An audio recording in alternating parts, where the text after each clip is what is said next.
Hi, everyone. My name is Arjun Gupta. I'm the founder and CEO of Courseplay. That you have to get your hands dirty. You can't do a startup with a corporate mindset. When people tell me that I can't do something, I will do whatever it takes to prove them wrong. Life में ना दो तरह से compensate होते हो आप one is your earning and one is your learning Fundamental each has always been खुद करो. I'm your host, Akshay Dutt, and you're listening to Spotlight, a podcast in which I speak to disruptive startup founders. There are two ways in which a job can compensate you. One is through learning and the other is through earning. And the best companies are the ones that ensure a healthy mix of earning and learning for their employees. But the challenge for companies that want to invest in training their employees is the fragmented nature of solutions, leading to companies working with multiple vendors for different needs. This is exactly the problem that Courseplay is solving. Courseplay offers companies a platform that gives them both training content and software off the shelf, thereby allowing them to deploy it instantly to their workforce. And Courseplay goes beyond just training into the domain of helping employees to be more productive and effective at their job. Arjun Gupta, the founder of Courseplay, does not fit into the mold of the typical IIT and techie founder. Rather, he is an economics graduate and a self-taught techie who has had a journey filled with highs and lows. Listen on to Arjun telling Akshay Dutt about how it all started. When I was growing up, I wanted to completely avoid the complexity of doing business in a country like India. So I think for that reason, my natural affinity was towards the tech sector because it was so clean, right? There was minimal government intervention. It was all very clear cut. Everything is on the record. Everything is sort of quite transparent. And that really appealed to me. So I think that's when those early years, when I was just trying to figure out what I wanted to do, that was one thing that was very clear to me, that I wanted to work on something that didn't require too much oversight and too much people asking what you're doing and checking in on the business and just having that kind of freedom. And I think maybe that's what this generation, maybe that's why we're seeing so many new tech startups in the country, is that's probably one of the factors that our generation is wants that degree of freedom. We don't want excessive government oversight. We don't want to worry about too many regulations, and just create value and deliver something with a little bit of freedom. So I think that's something that I think is a big pattern across the country. So I went to Boston University and I studied international relations and economics. And even what I studied, I left it open ended because with international relations, I don't think too many people take this, but it's very open ended. You learn about politics and geography and economics and military science and all history and all sorts of different things. When you study in the US, they give you the opportunity to work there for a year. So they give you this OPT thing that allows you to stay back for a year and work without requiring any additional visas or anything. So I did stay back for a little bit of time. I did try to find a job, but back then I think it was January 2011. And, they were still recovering from the financial crisis and jobs were really not available. So I came home. I also, for some reason, for me, a big passion was working on a business that made an impact. Of course, number one, I wanted to do something that really made an impact and changed the lives of people. But at the same time, touched every company because I was still not ever sure that I want to go into this line or that line. So I wanted to do something that I could work with all the different lines and I could work with all the different types of companies out there. And so I guess organically sort of learning and training became aligned because through this, we could touch the lives of people across all sectors, all different types of companies. And I could learn, and I was super curious, and I could learn about all of these different types of companies and what they do and how their business model runs and, things like that. What was the start of the business as such? Most businesses start either through like there is a product idea and then the founders build the product and launch it, and that's how it starts, or there is a customer who is offering an opportunity to do a certain deal and that leads to a product later on. So how did it start for you? So it started for me with this idea that I think learning and skill development is going to be very important. So this was 2012 roughly. And back then, for skill, none of these edtech companies were there, right? So we had no Byju's and we had none of this other stuff, right? Yeah, you only had like Career Launcher and Fitji and Time as those were like the edtechs of that era, huh? Yeah, AppTech was the as technologically advanced as you could get. NIIT, yeah. NIT, yeah, correct.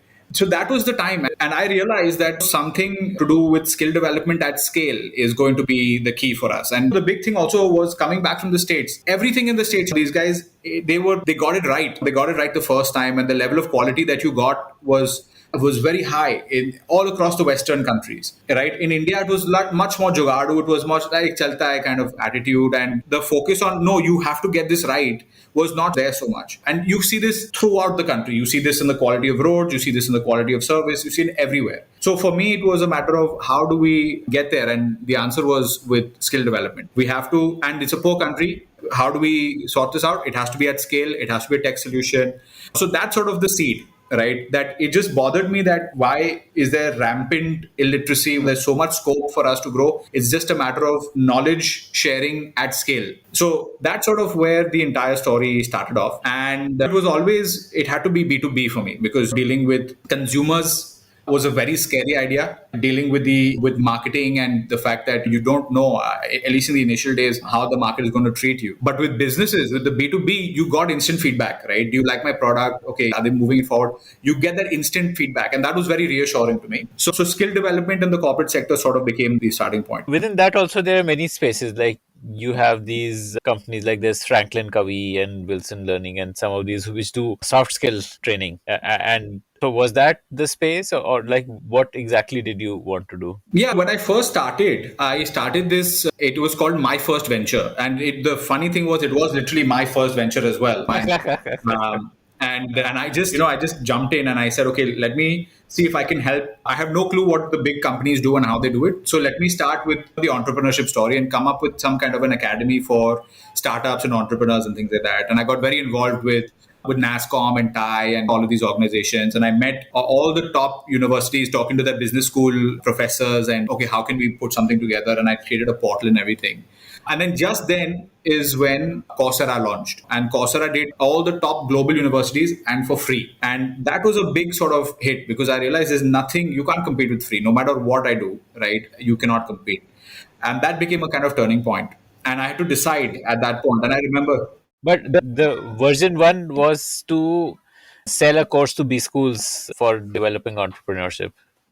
Kind of like that, yeah. So the audience could be B schools, it could be actual startups, it could be sort of these associations like TIE and NASCOM. Those would be the different audiences. And then we would get startups and the professors at these universities to come and provide those different aspects. The ITs had come together to create this government portal called NPTEL as well. It was free content from different IITs. So I was trying to set that up also on this thing. So lots of different things were happening back then to try to get this idea off the ground. And then with this big sledgehammer of a free, best university free content came out. And I was like, okay, how do we now pivot? How do we change the model? And I remember I'd met with somebody at one of these TIE events, and I was like, listen, I need to figure out, do I go the tech route and create a platform that is content agnostic, or do I grow the content route and focus, be like the Franklin Covey or whoever else of content and own a space?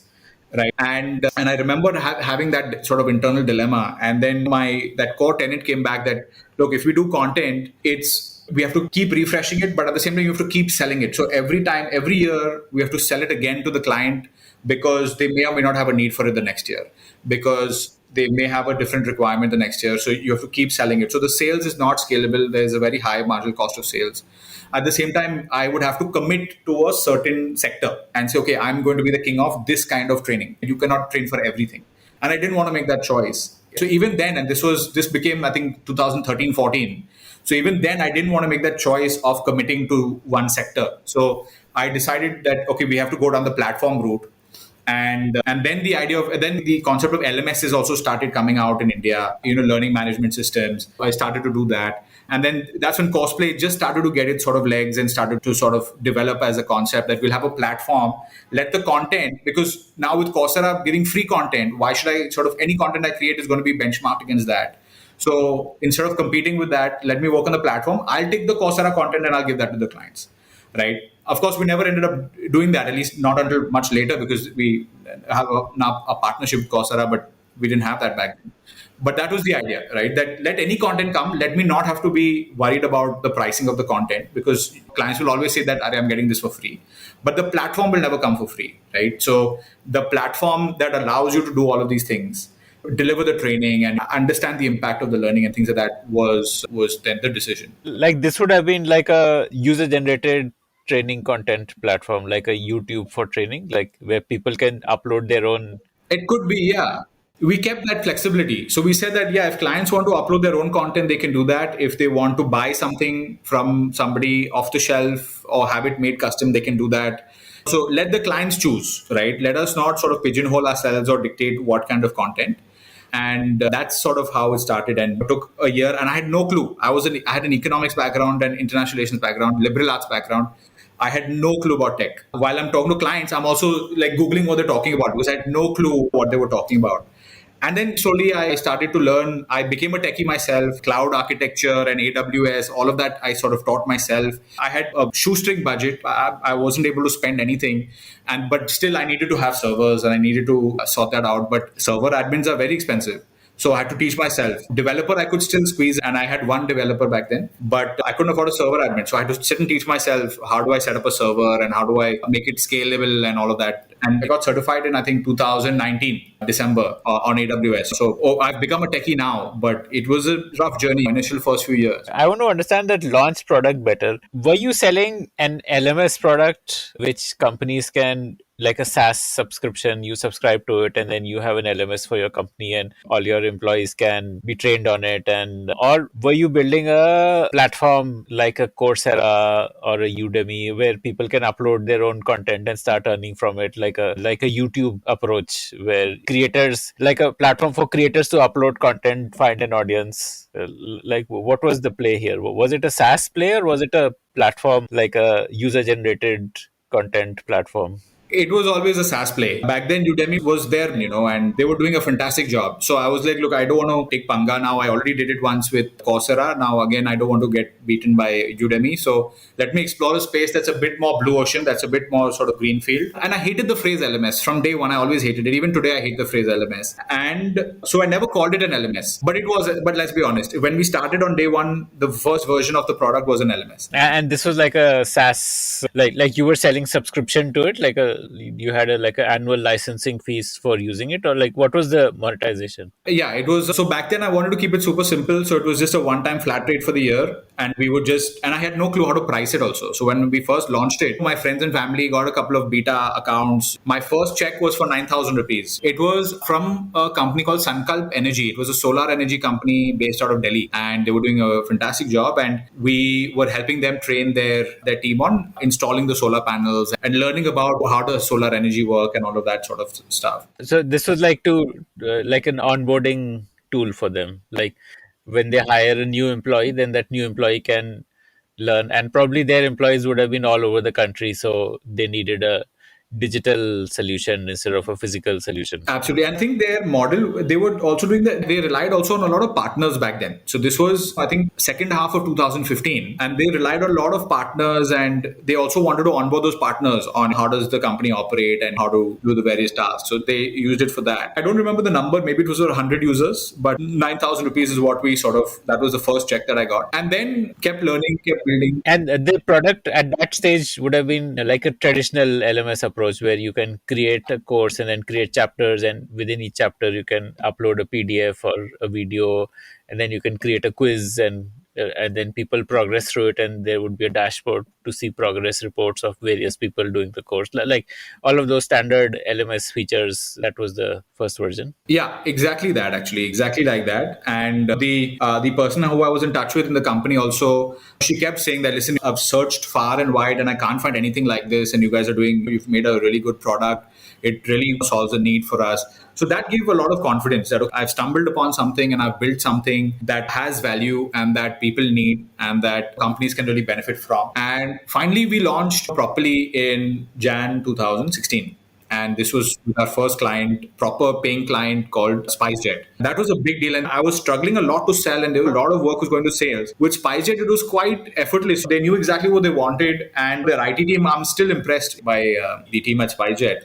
and they were very clear with what they wanted, and they called us down. And I was still learning a lot of things. I was still learning about how to do implementations and the project management, but the need was clear. And that also then gave a lot of confidence that if SpiceJet found our product useful, right, and if they have purchased it, then definitely there is something here. And that's when really the second pivot started, where I started to understand that learning is definitely important, and learning was also so new in the company, in the Indian market, that people just understood that they needed a learning platform. But then, as that's when also we started to talk to these companies and understand, okay, what is actually the root cause and what you actually looking to solve with the problem. And learning is just, it's a solution, it's a cure, but for what, right? So what is the real problem? And then as we dealt with more and more clients, and as we worked with more and more companies, that story started to become very clear, that companies want a way to get their employees to be better at their jobs, and they want a way for people to be more efficient, and they want a way for people to grow and improve. And LMS, and this is, I mean, this and comes full circle, but then this is when also that I got to understand that, yeah, okay, I think LMS is the wrong idea, it's the wrong answer,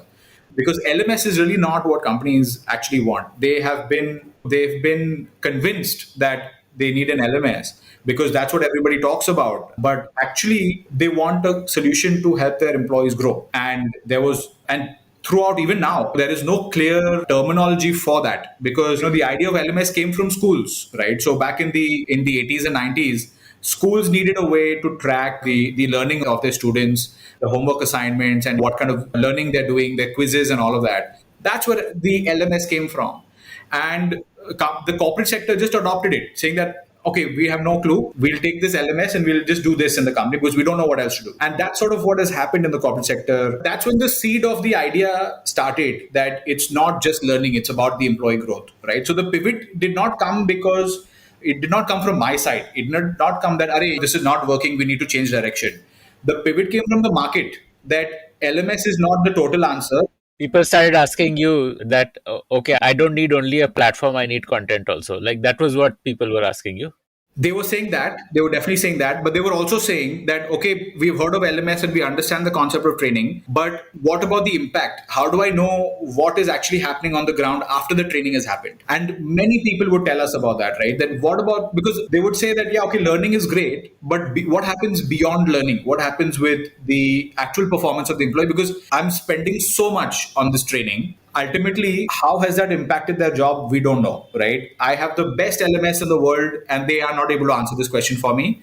Can you answer it? I'll start using your services. So these kinds of questions started coming, where people were still buying our platform, people were buying our product, but they would ask us that, okay, can you do this? Can you solve this problem for us? And that message became very loud and very clear after some time, that while people are buying learning platforms and learning solutions and LMSs today, that's not the be all and end all of the solution. We've not actually solved the problem. We've just given a temporary medicine for it. We've not actually gone to the root cause, and we've not abolished the real problem. And so finally, it took us some time. I think a couple of years back, then we started to position ourselves as a employee growth platform and employee experience platform. Tell me, like step by step, like what features you added. Yeah, we started, of course, with all those core learning features, right? And that's what we were offering in 2016. And then also, I had a very small team. It was, again, a shoestring team. We started with one employee, then I got one more developer, and then one more, then I got a tester.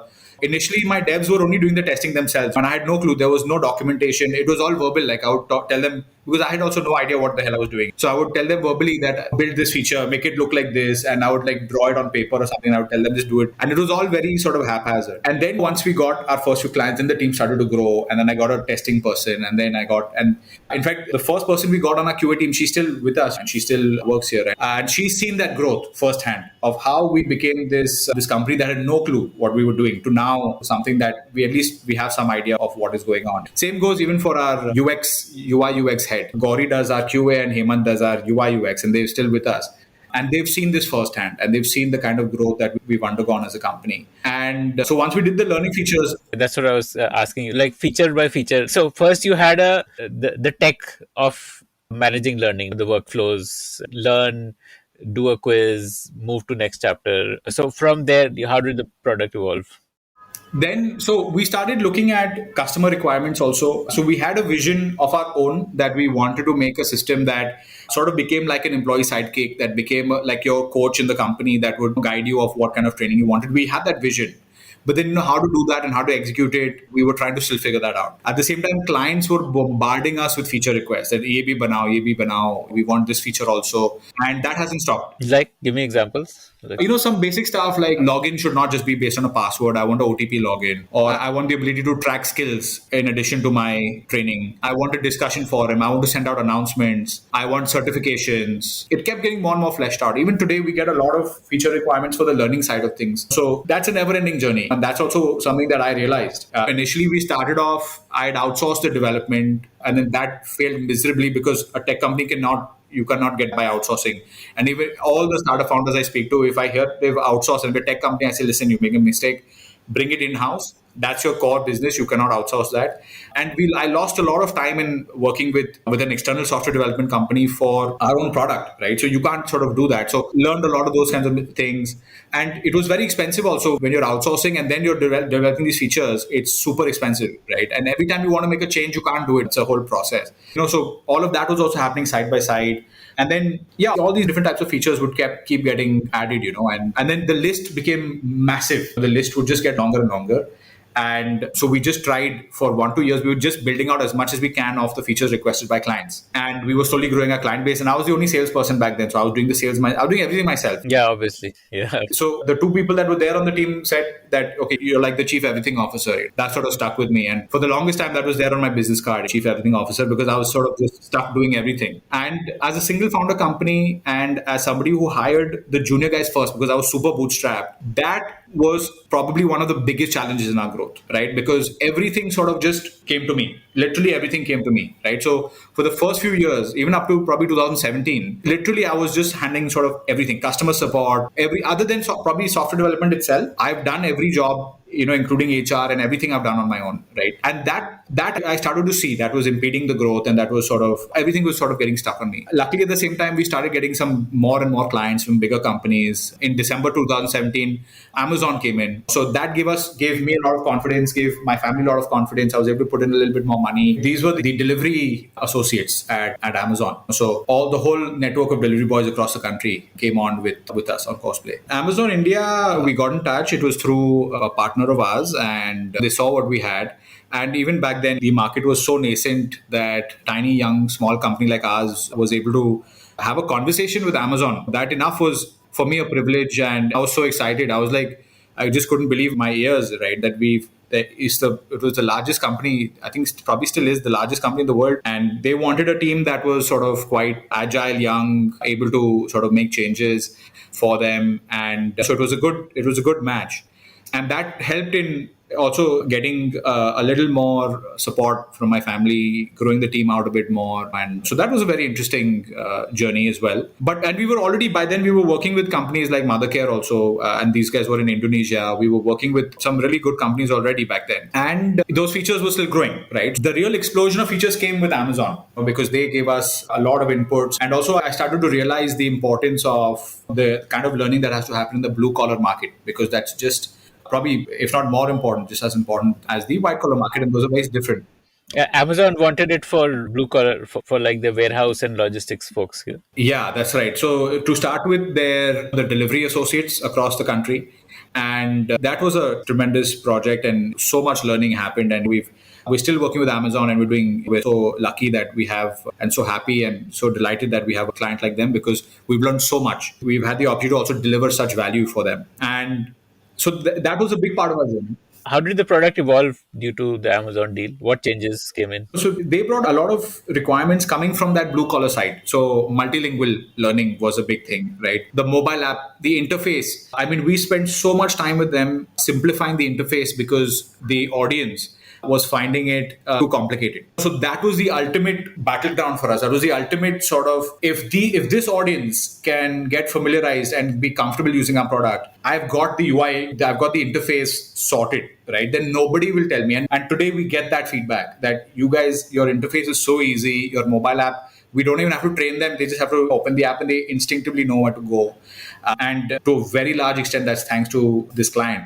So we learned a lot, and I think that's a big theme for us is iteration through client feedback and getting that. And I think for any startup, for any business in this space, in the SaaS space, that has to be a massive focus. Because yes, and I think that's also a big struggle, right? Because we have our own vision. We know what we want to do with the product and what kind of features we want. Many of these things our clients have not even imagined. They've not even dreamt that these things are possible, and we're working on that.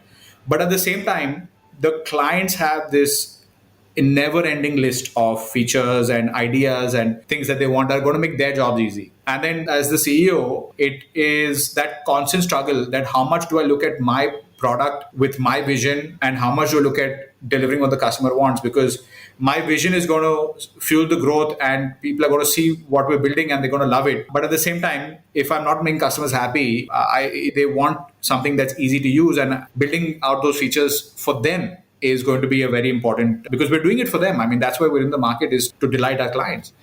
So that's the shift in different types of priorities that we had in the product, the innovation, the way we ideated and brainstormed, all of that started to evolve, because suddenly now we were becoming a bigger company and we were sort of thrown into the deep end and we had to do a lot of things to grow. And so that started to sort of really evolve the way that we operated. When did Amazon come in? Which year? December 2017. Okay. Okay. So 17 was a big year for you. Both SpiceJet and Amazon came in that year. No, 16. SpiceJet was 16. SpiceJet was Jan 16. So between SpiceJet and Amazon, sort of 2 years had gone.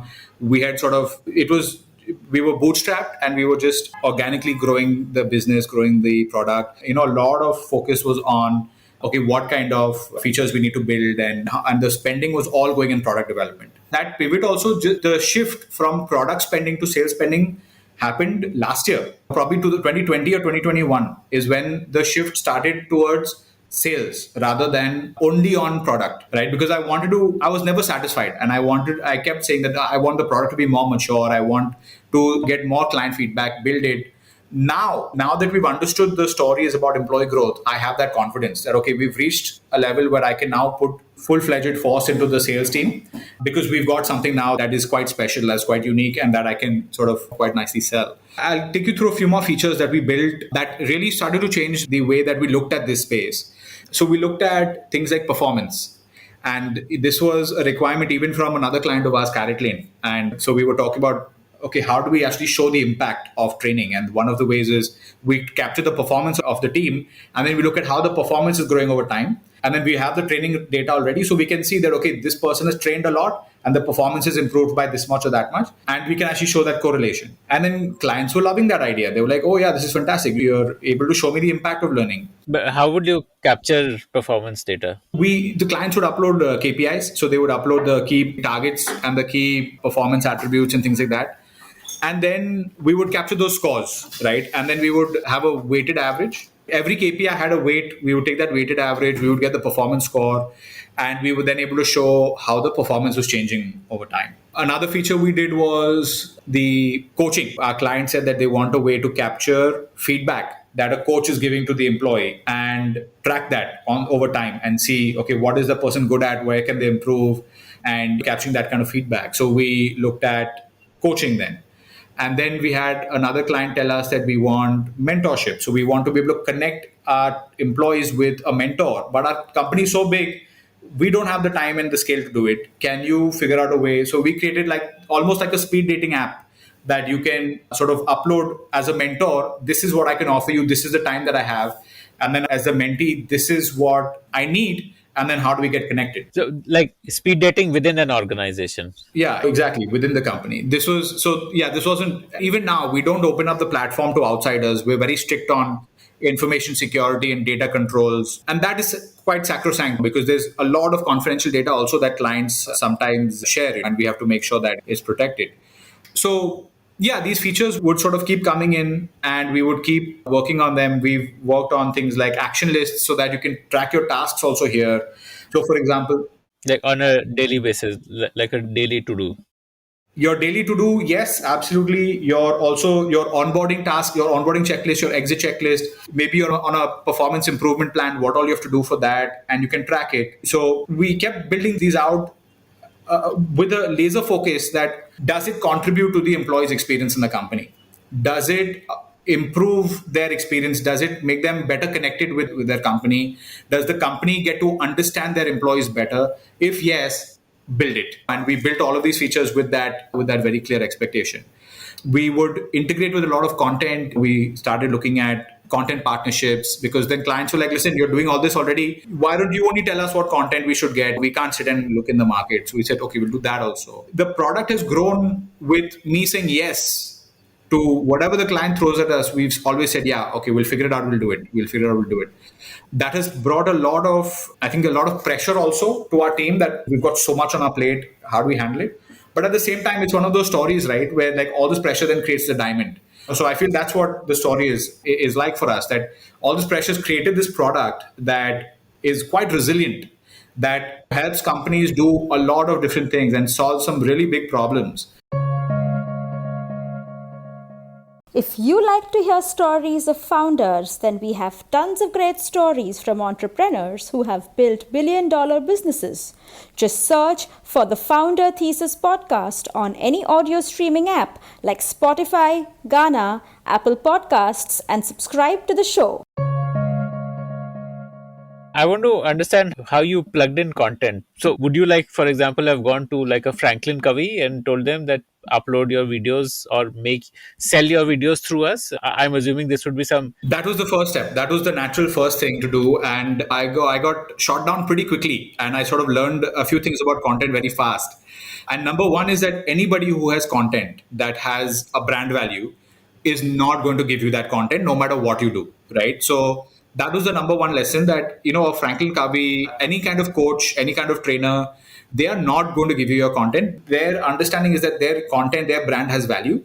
If they give it to somebody, they no longer have ownership over that. And That's like the Coca-Cola formula in a way, like their content. Yeah. they're terrified that I'm going to take the content and run away with it, or I'm going to copy it or do something. Nobody who perceives that they have a brand value is ever going to give you content, no matter what you do. This lesson was, this was probably 2015-16 that I was dealing with content companies and sort of understanding how to get the content on, and that I was sort of understanding. And so we then had to do a lot of things to build that kind of trust factor. We had to tell clients that, okay, you host it on your server and then give us the link so that you have control. You want to cut it off, you can cut it off. We won't let anybody download it. Even that was a challenge for many, because they would say, Arey, but the customer can just put a video camera in front of the screen and record it. And so there were a lot of these points of frustration that, Arey, then if you're so paranoid, how are you ever going to do anything with your business? These content companies, what kind of companies were they like? So some of these were small trainers who created their own videos or that would do classroom kind of training. There were pre-existing companies that were sort of international brands of content. These are all those old school corporate training kind of organizations. And they had video content that you were trying to license. Yeah, largely video. And what was the arrangement? Like, your customer would pay, you would keep some percentage, and the remaining would be passed on to. That was the hope. That was the dream, that I could do that someday. But these content providers and all were just not having it. It was just impossible to convince them. So that solution sort of came on its own, because once Coursera entered the market and became more prevalent, and once more Udemy and all of these other players were there, people started to understand that, look, if I don't do it, somebody else is going to do it. I might as well build my brand and earn whatever I can. And so that sort of learning came on its own. And so we got very lucky that we were there at the right place at the right time, that then a lot of these content companies started being a little more open with their content options.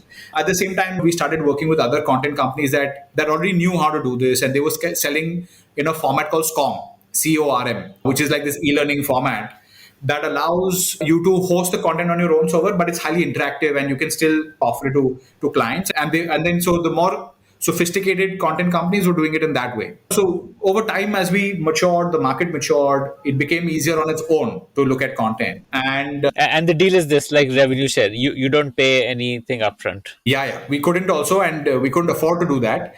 And so there were some content companies that required that. And we said very politely that, look, we can't, that's not something we can do at this time. But, with content, there is so much in the market. There's so many content companies, and everybody has their own niche. Everybody has their own specialization. So that was quite a nice experience to then, once the market sort of open up, to start then having these deals with companies and working with them to then offer the content to clients. And clients would also start looking at getting a very easy plug and play option for content. So for them also, they were excited by that idea. They don't have to think about anything. They just sign a contract and the content is there and they launch it for their users. Till 2020, all these things got stitched together when you finally felt satisfied that, yes, now my product is ready for the big leagues. Yeah, absolutely. And we started looking at funding then as well. So I think Jan 2020, we started having conversations about, okay, what's the next stage of growth for the company? How do we grow the business? How do we But by 2020, what kind of scale were you at? Like, how much revenue were you making annually? And we were still, so March 2020, we were still relatively small because, like I said, we'd still been focusing a lot on the product. So we were just organically, whatever clients we were getting, we were taking them. So we'd hit a crore. And when we hit a crore is when I realized, okay, now we need to start looking at the big leagues and get some funding because I've proven the business model. I've proved that there is some track, there is something here. Now we can sort of explode it. And then, of course, that's when the big pandemic hit. And that's when all hell broke loose in that sense because for the longest time, I mean, I remember I was having plenty of calls. We were doing demos left, right, and center with companies. That kind of work was continuing, and that's when our partnerships also exploded. We started talking to a lot of companies, like nobody was buying anything. So partnerships and just getting out deeper in the market, that was all that was happening. That was all everybody was able to do. what are these partnerships? So these are companies that have some kind of synergy with us. So these could be an some kind of an HRMS platform, Or like a payroll company, which is payroll companies, assessment companies, content companies, all these different types of companies that do something they don't compete with us, but we can sell that together, right? So they can sell Courseplay and we can sell their products. So a lot of those conversations happened. So in the shadow of this giant pandemic, nobody knew what that was happening. Customers, all free spending was frozen, right? We That kind of innovation was still happening behind the scenes, and that kind of the work didn't ever stop. So even in the pandemic, like we were all still working, the product was still getting developed, but at the same time, I was like, look, we need to also build our sales now. We need to sort of grow the company. There was no, on one level, the idea was there, just because of COVID, we cannot stop anything and things have to continue. But at the same time, that period also really tested us.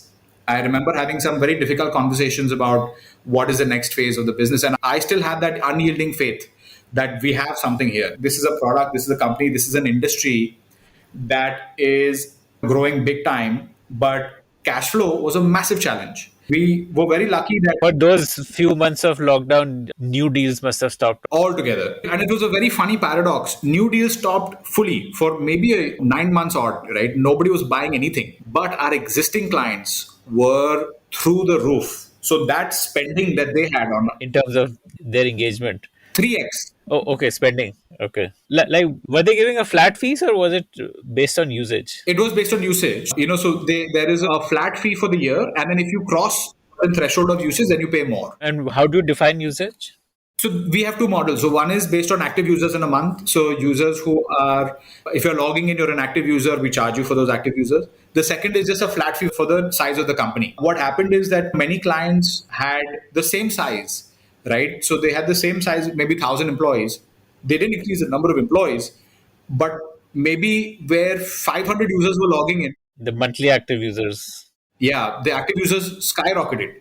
That created a new problem for us because now suddenly my server spend has gone up 3x, but my revenue is flat because the registered users are not. You had that deal. Yeah, so the usage spiked like anything, 3x usage went up. But then we did have some clients that were based on monthly spends and active users. And that's really what got us through the pandemic because that revenue also went quite a bit high for us. And that really helped us pay the bills. Because companies would have no choice but to use digital onboarding tools like for their people. And not just onboarding, but for training and for the employee growth and the guys who are there still in the company, how to be safe during COVID, how to deal with it, mental health, the new processes, all the protocols that they've got, health and safety, behavioral training, everything. They would do that. And coming back to an idea that we talked about at the beginning, that obsession with me not focusing on a certain sector, that also saved us because we were so sector agnostic, right? That while our aviation clients and our retail clients were in a bad shape,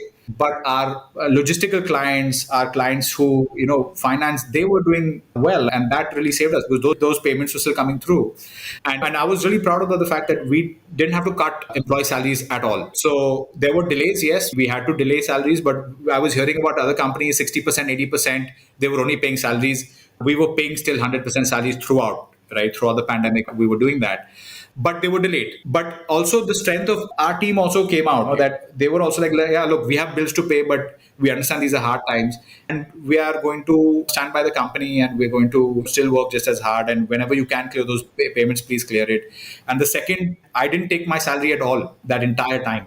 Only now, I think maybe a month or so back, I started sort of taking salary again, but I didn't take any salary. It was very clear, right? The clarity was there, what we had to do and how we had to deal with this, right? But cash flow was still a challenge. It was hard. And that was sort of when we really got tested. Like so many other companies, we got really badly tested then. But then another thing was clear, that we had to survive that period. If we survived, there was a green field on the other end of that fence, right? So that if we were just able to survive that time, that most critical time, so many companies were either shutting shop, they were getting absorbed, there was consolidation, this and that. We just had to survive. That was my number one objective. We cut costs as much as possible. We shrunk down whatever had to be done, but we survived. We got through it. The features were still getting built. So we were still building the features. And so we saw a lot of good product innovation also happening at that time. And the funding story was still happening. So I was just having back-to-back calls with investors. I mean, this started even pre-pandemic, this had started, and it was always okay. And a lot of these companies, we were quite small, looking for seed funding. A lot of these companies, okay, let's see if you survive, right? That was the subtext. So they would say, okay, let's talk next quarter. We want to see how things are going. We want to see traction, all of that we would keep hearing. And it took a long time. It took sort of a full year before I finally understood what kind of investors we needed.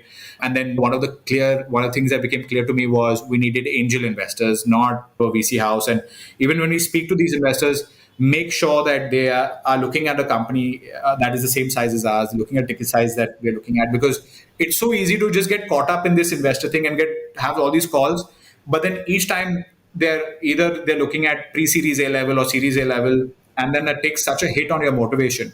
And I didn't have another co-founder that I could lean on to share the load. It was me, and then I had to lean on my family and the ecosystem I had around me. But company-wise, it was just me. It was the most lonely time of my life, 2020, where all of these things were happening at the same time. But I still had this vision, and I had this idea that, no, this company has to make it. Like, there is something here. We have real value here, and there is something that can be done. I don't want to give up this dream. I don't want to give up this product. I don't want to have to shut it down. And that was such a difficult time. So that was a really rough period.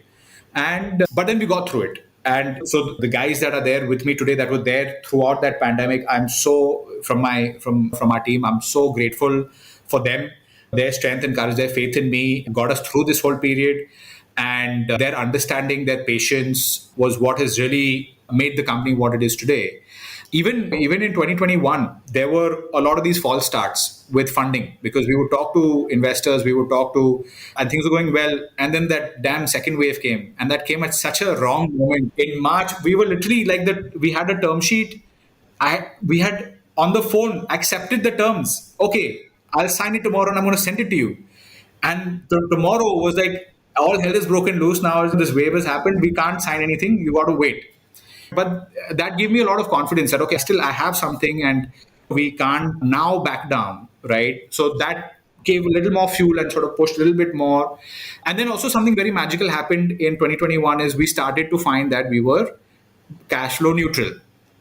I had managed to bring the cost down in such a way, and we were looking at our client relationships in such a way that we were not making losses anymore. And that was also then a very magical thing, because suddenly I felt this weight lifted off my shoulders. When did the new deal activity start again? So, like, probably March 2020 onwards, new deals must have stopped. So when did you see the revenue pickup happening? So actually, funnily enough, the psychology of new business is so strange.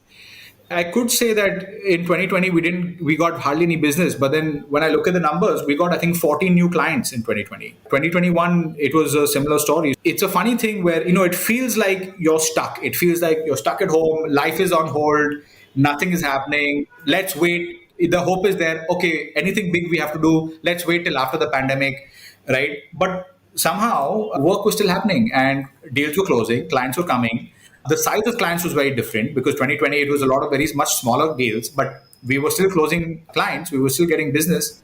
And we got some brilliant clients. We got Prop Tiger in 2020. We got, I'll have to look at my list, but we've got some really nice customers. And even in 2021, I mean, it's all a blur, but yeah, I remember we got Effing Good, which is this fantastic brewery slash cafe slash restaurant. We got Colte Patel developers. We've got some really nice clients in 2021 as well. So it's not like they stopped buying, because I think probably for them, the need for buying was more than ever. But it's just that perception that, okay, things are on hold, right? Because that's what many clients were telling us. But deals were still closing actually. Like IPV would have also, Inflection Point Ventures would have also helped you, because they have a large portfolio of companies who could be potential customers. Yeah, definitely. Many of those companies we got introduced to in the second half of last year. Many of those companies we're still getting introduced to now.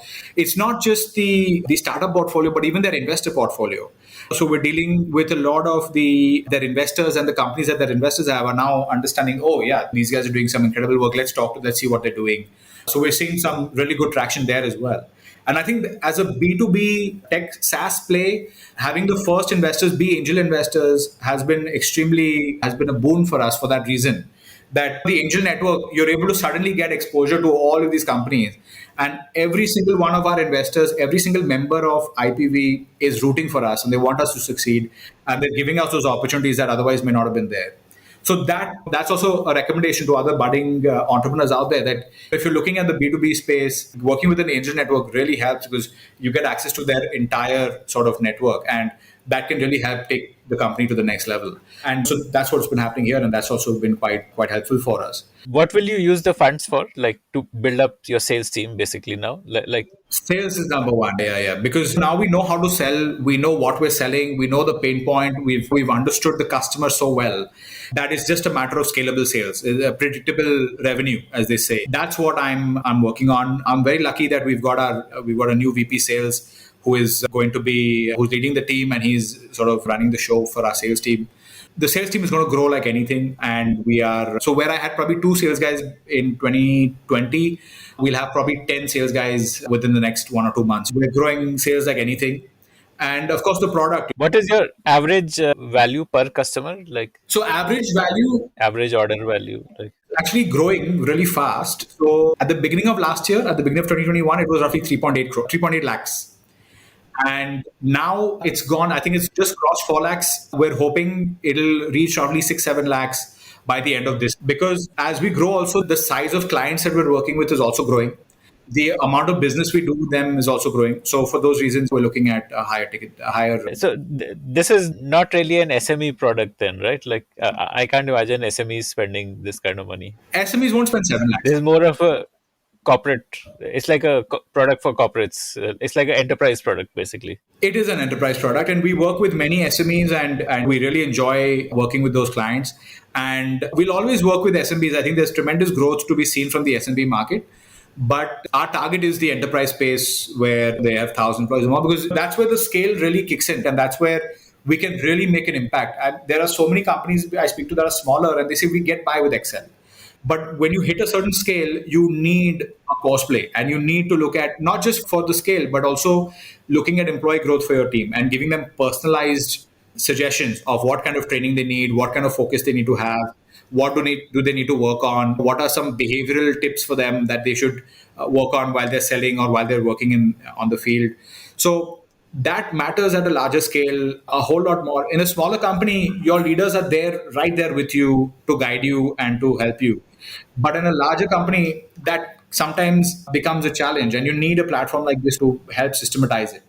So we feel the impact we can make for the larger companies is much larger. The larger clients take all our features, right? They need everything that we offer and then more, right? Whereas the smaller companies, they might just take the light plan. They might just take sort of some of the core features. So we feel definitely the market is also pushing us towards those larger companies, because we can make a bigger impact for them also. So what is the onboarding journey for a client? Like, do they need to create all of those courses and training programs on their own, or do you create it for them? Like how does a new client get onboarded? We have a very nice implementation pipeline or an implementation sort of tracker that we have that helps clients understand their journey in launching with us. It starts with a little bit of training for the administrators of how the system works and all of that. So we guide them, we handhold them through that process. My ops team will upload all the masters, so they'll upload the user list, the content, whatever has to be uploaded the first time around, all the configurations and settings. We help them do all of that. We do daily calls with them because during the beginning they need that kind of handholding. We also give them something called a hypercare period, so we're with them for at least 2 to 4 weeks, if not more, to help them to get acclimatized, and anything they need, we help them sort that out. And then as they get more comfortable, as they get more sort of confident on our system, that's when we are a little more hands off. And it's like that moment when you're guiding your child on a bike and then you sort of leave it and they just see how they're doing it. That's what sort of happens. We are a bit more hands off and our clients are able to handle it on their own. How do you achieve things like personalized recommendations that you should do this course or you should watch this video? How do you do that? Like, that's been one of those innovations that I'm incredibly proud of. And it all starts with the core rule, the core idea that learning is different for everyone and it is highly subjective and it comes from all different places, right? So it's like water. So how do you capture that? So we embrace that and we say, okay, let's take a few examples. So one is your coaching. So we say, okay, a coach or your manager is going to sit down with you and tell you what you're good at and where you need to improve. We can take that data, right? So where you need to improve, what you're good at, we can take that data. We can cross-reference that against all the training that is there on the system, right? So if you're already, okay, which the company has uploaded, which is already there, right? So we already have the learning records. We know what you are interested in, what you're good at, where you need to improve.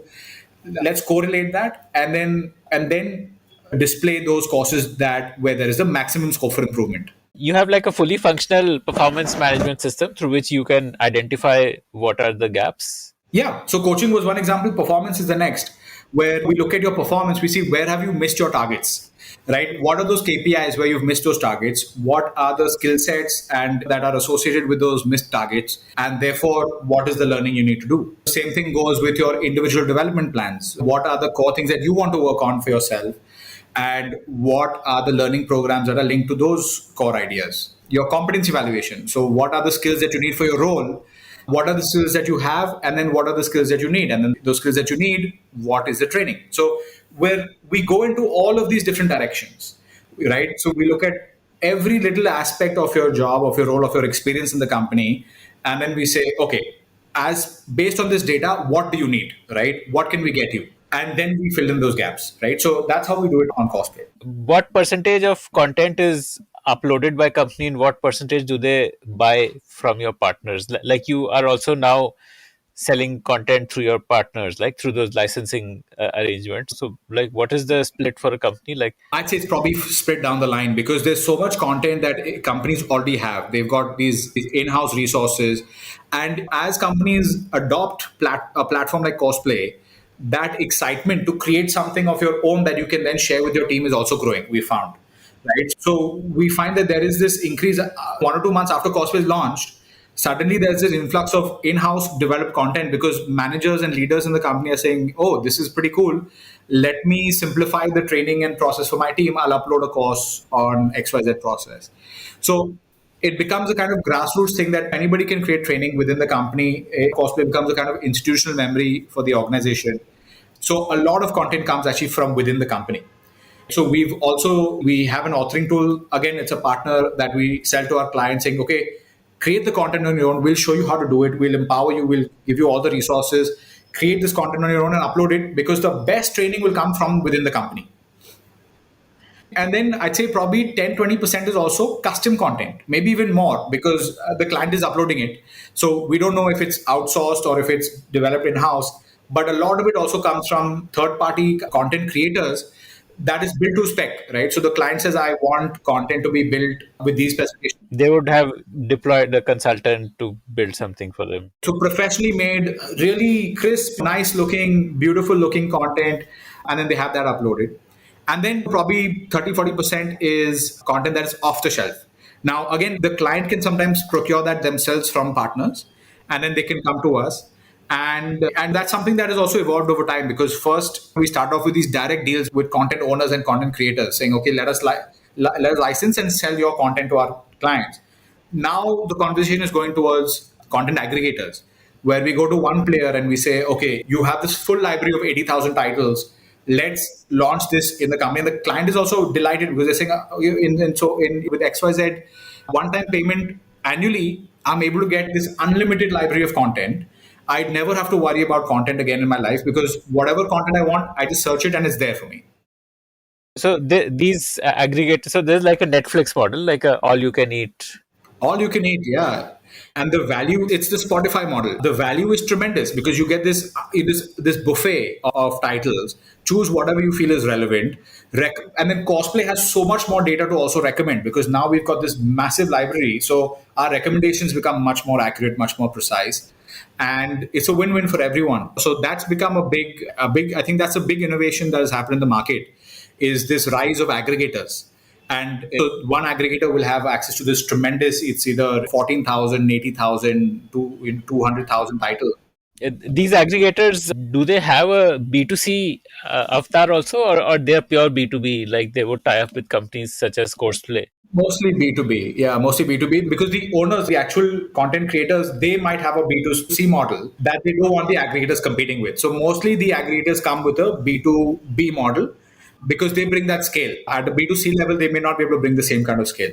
Okay. And these, I'm assuming, would all be global companies. I don't think these would be Indian. I think yes, but I am optimistic, and I do see that there are these sparks in India for these kinds of aggregators. But even if you look at content also in India, there's been tremendous growth now in the last couple of years for off the shelf content created by Indian companies. That is happening now. So I think there is lots more to see. There is lots more that we're going to experience with content. And the Indian market is very quickly catching up with the global markets. The global markets, they have all this expertise. They've been in the markets for a while, so they know what they're doing. But we're catching up. We're definitely catching up. And how much does it cost for a company to buy into that buffet of all you can eat content? It varies based on the size of the company. It could be maybe $50 a year per user. It could be less than that based on the size of the company. But in many cases, there is scope for negotiation. There is scope for wiggle room, because I think even these international players are very keen to enter the Indian market, right? So it's a funny thing. These international companies all want to come to India. We want to go internationally to the rest of the world. It's an interesting sort of dichotomy here when you look at global strategies.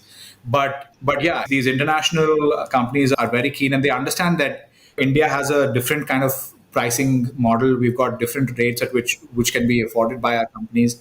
And we've seen so many of these international organizations say, okay, we're keen, we're bullish on the Indian market, we want to be there, we see the growth opportunities. You tell us, how is it going to happen? What do we need to do to get in there? And they're giving us tremendous support, and they're really helping us in making sure that we have whatever we need from their side to close those deals. Would you look at investing in content on your own, like getting a agency to build content based on your understanding that a lot of my clients need these kind of trainings which are not really being fulfilled by the global content? Yeah, we've thought about it. We've definitely thought about it, and it's something that we're definitely interested in. I think this year I don't have plans for that, because I don't want to spread our focus too thin. And for us, our focus is very clear on selling Courseplay, selling partner solutions, and expanding internationally. So that is a very clear focus that we have this year. And maybe down the line, definitely, I think that is a possibility on the cards, where either we partner up and we co-create some content, because we have all this data of what our employees are searching for, what is the training that they have, what is the training that they don't have. So we have that very clear data that's going to reduce the risk profile of content creation. Because you could be the best content company in the world, you still have no clue what the client wants. We know exactly what the client wants. So it becomes very easy for us to then create that kind of content to fit those gaps. But yeah, I think this is going to be a focus for us a little bit down the line. At the moment, we're focused on partnerships, and we're focused on working with partners to deliver the content. Got it. Okay. And what is your international expansion plan? Like, which countries are you targeting? So we're seeing tremendous growth opportunities from the Middle East. You've got this World Cup coming up. You've got I think there's Dubai Expo happening. You've got all of these countries that are looking to expand their portfolios outside oil, and they're investing big time in all other sectors. I think the Middle East is going to be a very, very interesting space for the next couple of years. And we're going to see some big growth in the number of companies and the kind of things that they're doing in the economy. The diversification of sectors is going to really happen a lot. And we want to be right there when that happens. And we want to be the employee growth partner for these companies.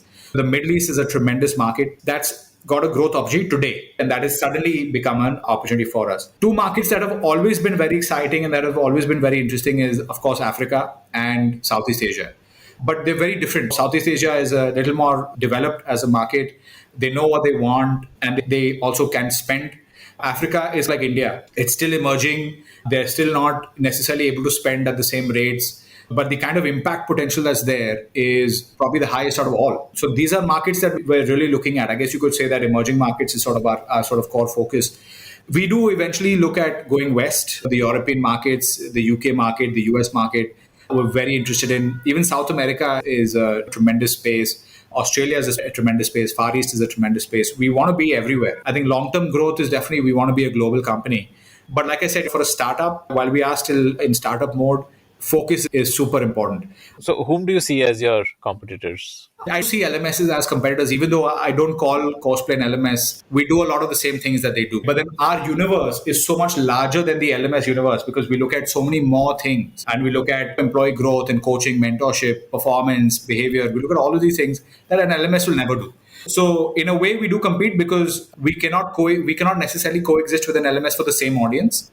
But also we do a lot more. I think a really nice example of a competitor is, which is still new in the market and time will still tell, but Microsoft Viva. So Microsoft has launched a product that is sort of an umbrella overarching even LinkedIn Learning, that looks at the employee experience in the company and that looks at a lot of additional sort of things. And because it's Microsoft, they do things a certain way. They can plug in Teams into it also, and exactly, that's the whole vision. So they realized after they purchased LinkedIn, they realized that this HR market is quite untapped. So employee experience has become a new focus for them. But I'm excited by that because I think they are also helping the market understand that it's not just about learning. If it's just about learning, that's only 10% of the story. You need to look at 100% of the pain point. You need to look at employee growth in a holistic way, in a systemic way. All your platforms, all your systems have to talk to each other. And Microsoft is educating the customer on this. Of course, their focus is very different. They're looking at your blue chip Fortune 500 companies. But that still leaves plenty of space for us to operate in. The market it's a tough market, but it's a big market. And if you know how to do this, if you know how to operate in a space like this, I think there is tremendous growth opportunity, tremendous opportunity to make an impact, to make a difference in people's lives. But it takes time and it is tough, and you need to know what you're doing. And as this market matures, I can also see that it's setting up natural barriers to entry because you can't just sort of, oh yeah, I want to start an LMS. How do I do this? It's going to be harder and harder. So as the market matures, especially in this region that we're looking at, Middle East, India, Southeast Asia, Africa, it's going to be harder to enter, but definitely for the players like us who are already there, it's going to be a tremendous opportunity to offer a fantastic impact to these companies. Like a full stack HRMS, like say Darwin Box, they also have a performance management and an LMS inbuilt. Do companies take both? Like they would have both, like a Darwin Box and a Courseplay, or if you have a Darwin Box, then you would not need a Courseplay because Darwin Box offers the LMS. No, so Darwin Box and all of their peers, you've got KK, you've got Great HR1, all of these other companies, they focus on HR and we coexist with them, we integrate with them. If they are capturing performance data, we will take that performance data into Courseplay and then spin out our recommendations based on that data. Right? So we have a very strong synergy with all of these HR companies. Darwin Box does not have their own LMS. Many of these HR platforms do not have their own LMS. But they have a LMS through a collaboration, I think Uplearn or something like that, I believe. Yeah, they might have partnerships, and that's exactly where that's another opportunity for us as well. Because I think when you're focused on HR and payroll and attendance and benefits and all of those things, it becomes very hard to then split your focus and also look at employee growth and learning, right? So it is important that there is a focus, and therefore there is a very nice scope for collaboration and coexistence. We've partnered with many such companies. We're integrating with Darwinbox actually. So whether it's People Strong or any of these other HRMS platforms that I mentioned before, we're integrating with them, we're partnering with them, we are thriving with them. I don't see them as competition. Do most employees use Courseplay on mobile or on desktop? What trend do you see? I see a very clear trend here. I see a very clear breakup. The guys who are on the field, who are more junior, who are bottom of the pyramid, who are blue collar, they are using it more on mobile. And they have that comfort to do everything on the mobile. So whether it's payments or learning or whatever it is, they do everything on the mobile, and therefore they will learn and they will use Courseplay on the mobile. And our mobile app has the easier interface as well, so they benefit from that also. Our web browser, where you get a bigger screen, you're on your laptop or desktop, that is used more by the mid management and senior management. Their training programs are a little more in depth. So the junior guys have maybe a little more micro learning, a bit more of sort of the shorter formats. The senior guys have longer formats, more complex training, stuff that requires a higher resolution, a larger display. So there's a very clear trend that companies who have more white collar guys use it more on the web browser, on their laptops and desktops. And then companies who have more of the feet on street teams, the blue collar teams, they use more of the mobile. And we can very clearly see that when we speak to clients as well. The second they tell us about the audience, we know exactly what kind of product breakup they need. Aggregated, like if you were to look at aggregated sessions, what is the split? Like what percentage is happening on mobile? See, mobile will always be higher because the number of employees at the base of the company will always be more, right? So we're looking at maybe a 70-30 split where 70% of our audience is on the mobile app. But just because they're larger in numbers, they have to be more. And the senior management, the administrators, the middle management, where they have to learn and administrate on the web, they will by nature, because the company is a triangle, they'll always be fewer in number. And so that's how it'll work. So like your current user base would also skew more towards blue collar, like 70% is mobile traffic. So like 70% of the employee is using it would be like in the blue collar category. Yeah, I mean, I wouldn't call probably your sales force, I wouldn't necessarily call them blue collar. So for that reason, I wouldn't say that 70% is all blue collar. But if I had to split it, I'd say probably 40% is 35-40% is blue collar employees. Roughly 30% is feet on street sales guys and just people who are distributed throughout the country with various white collar roles, but still manning the front lines. Using it on the go. Yeah. And then the remaining are sort of office goers, white collar guys. So we've got a good mix. And I think that's going to continue. I think while the product, we might want to hone our product and say, okay, there's a frontline variant or a blue collar variant or a white collar variant. Our focus will remain on the entire company. So we want to cater to the full organization. And again, I don't want that incomplete approach. So our focus is on capturing the entire workforce in your organization, not just sort of one audience. What are like some of the emerging technologies that you're using in Courseplay? I think it's very easy to get into sort of the trend of the day. And right now, blockchain is hot, so we could say that, oh, we're doing blockchain XYZ. But I think if it comes back down to focus, it comes down to the longevity of the technology, and also how can we actually add value. We're not here to just provide a fad that people will sort of get excited by, because also for us as a tech company, anything that we invest in, that becomes a long-term investment, because we have to keep maintaining that feature and we have to sort of have a workforce that has the skills to manage it. So I don't foresee too much happening with blockchain, or NFTs for that matter, but definitely there's a lot to do with AI when it comes to understanding the individual, understanding their individualized requirements, their recommendations, having AI look at what are their peers who have the same role in the company, what are they doing really well, or what content are they consuming, even in terms of behaviors, right? So if I have a high performer, what are they doing really well that as a mid or low performer I'm not doing, giving those recommendations back to the employee. I definitely think that the future is in our space is where the content, the recommendations, something actually material of meaning comes from the system itself.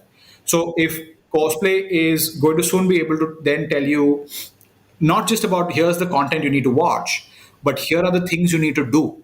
So we can say, look, the top 10% of your company in terms of performance is shaking the hand of the customer before they speak. Maybe, and you are not doing this. Maybe this is something you want to start doing. So being able to provide that level of insight, I think, is really the future of AI and the future of what we can do for our clients. Being able to sit in on client conversations, on pitches, on internal project meetings, and then give those recommendations that, look, your tone could have been improved, or you could have improved in this XYZ way, and not just learning, right? So it's very easy to say, okay, here's a video on communication skills or non-verbal communication, but it's a different thing entirely to then understand what the user needs today, and and it's also a different thing in an educational setting. I've got a full year to explore all of these subjects, and there's no real urgency. When you look at a corporate setting, there is no time. The employee has no interest in getting a master's degree in communication skills. They just need to know where they need to improve. In 5 minutes, they want the job done. They want to start applying it in the next 5 minutes. And they want to get better instantly. They want instant gratification, and they don't have time. So providing those concise requirements and cutting out all of the all of the history, and just giving those guys, here are the tips, just work on this. That, I think, is the future of our space. And that's where I think AI is going to play a tremendous role. Big data is going to provide a tremendous role, because we will need to aggregate all of this information and then bundle it in a way that makes sense for our clients, and then offer it back to them. So I think that's going to be the future of this space. And that's quite exciting. We're hiring AI engineers, we're hiring big data guys. For that reason, I think we've got some very exciting updates coming ahead of us this year. This was the Spotlight, presented by The Podium. To listen to more such interesting conversations, log on to thepodium.in.